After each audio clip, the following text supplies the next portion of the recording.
Quand on parle d'ingénieur réseau, à quoi on pense tout de suite? Souvent, on imagine quelqu'un qui passe son temps à brancher des câbles ou à réparer une connexion Internet qui rame. Pas vrai? Eh bien, cette image est, disons, très incomplète.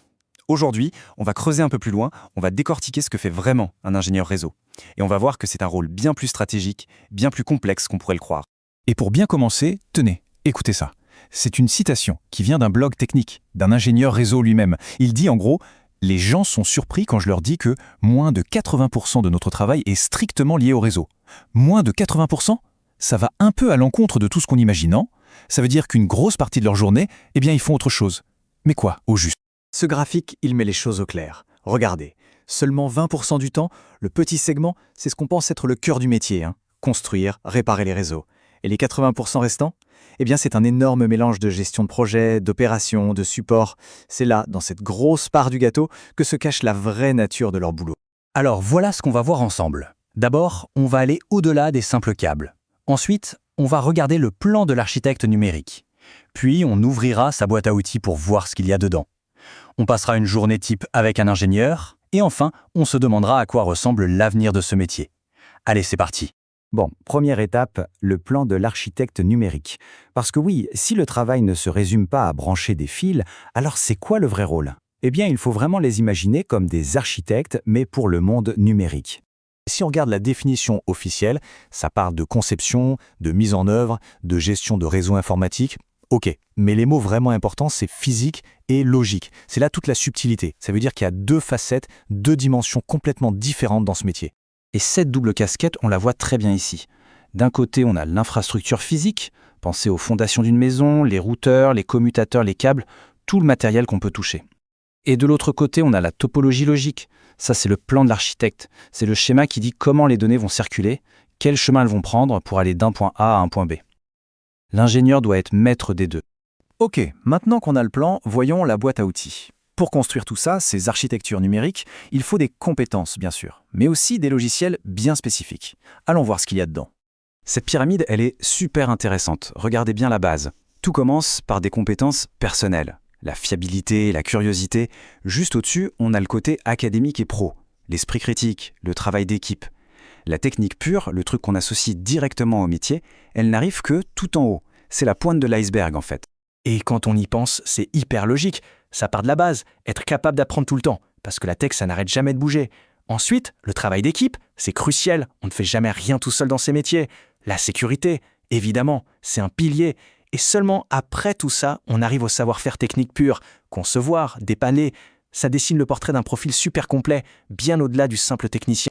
Et toutes ces compétences, elles s'appliquent avec des outils bien concrets. Par exemple, Wireshark, c'est un peu comme un stéthoscope pour écouter ce qui se passe dans le trafic réseau. Python ou Ansible, ça sert à automatiser les tâches répétitives pour se concentrer sur ce qui compte vraiment. SolarWinds, c'est le moniteur cardiaque du réseau, il surveille tout en temps réel. Et Nessus, lui, c'est le détective qui cherche les failles de sécurité. Bref, c'est tout un arsenal à maîtriser. Bon, à cette théorie, en pratique, ça donne quoi? Comment est-ce qu'on utilise tout ça dans une journée type? Alors, en gros, la journée d'un ingénieur réseau tourne autour de deux grands axes. D'un côté, il y a leur projet réseau, genre remplacer du matériel, repenser un morceau de l'architecture, le classique. Et de l'autre, et c'est ça qui est souvent le plus surprenant, il y a les projets des autres. Ils passent un temps fou à aider les autres équipes.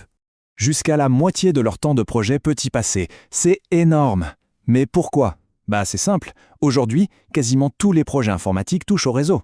On lance une nouvelle appli, le réseau doit suivre. On déplace des serveurs vers le cloud, le réseau est au cœur du sujet. On installe un nouveau système de sécurité, encore le réseau. L'ingénieur réseau est toujours là, en coulisses, pour s'assurer que tout ce petit monde peut se parler sans accroc et en toute sécurité. Et le point clé, il est là.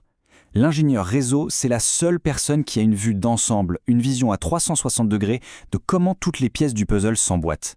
Il ou elle comprend comment tous les systèmes communiquent entre eux.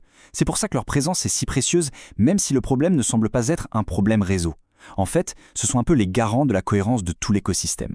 Mais attention, ce rôle n'est pas figé dans le marbre, il évolue tout le temps. Et ça nous amène directement à l'avenir du métier, un avenir défini par le logiciel.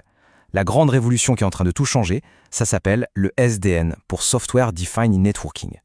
Le SDN, c'est plus qu'une technologie. C'est une nouvelle façon de penser le réseau. C'est né d'un besoin simple, plus d'agilité, plus de rapidité, notamment avec l'arrivée du cloud. L'idée de base est de séparer le cerveau du réseau de sa force de frappe. Autrement dit, on sépare la partie qui réfléchit de la partie qui exécute et transporte les données. C'est vraiment ça. On dissocie le cerveau et les muscles. Et la différence est radicale. Regardez. D'un côté, le réseau traditionnel. Chaque appareil, chaque routeur, chaque switch a son propre petit cerveau. Il faut donc aller les configurer un par un. C'est lent, c'est fastidieux et c'est une source d'erreur. De l'autre côté, avec le SDN, on a un seul cerveau, centralisé, qui pilote tout le monde. C'est programmable. D'un coup, le réseau devient hyper agile, beaucoup plus simple à gérer et à automatiser. Alors oui, ce schéma a l'air un peu technique, mais l'idée de fond est très simple. Tout en bas, vous avez les équipements physiques, les muscles, qui ne font que transporter les données. Au-dessus, au milieu, c'est le cerveau central, le fameux contrôleur SDN. C'est lui qui donne les ordres. Et tout en haut, on a des applications qui peuvent directement parler au cerveau pour lui dire ce dont elles ont besoin. Cette séparation en couches, c'est ça qui donne toute sa puissance et sa souplesse au SDN. Bon, après tout ça, qu'est-ce qu'on retient? On est parti du cliché du type qui branche des câbles et on a découvert un rôle d'architecte, de collaborateur et même d'innovateur. Loin de juste gérer le réseau, l'ingénieur le conçoit, le sécurise et surtout il le fait évoluer pour construire les fondations invisibles de tout notre monde numérique. Alors, la prochaine fois qu'on envoie un mail, qu'on regarde une vidéo, qu'on fait une visio, posons-nous la question.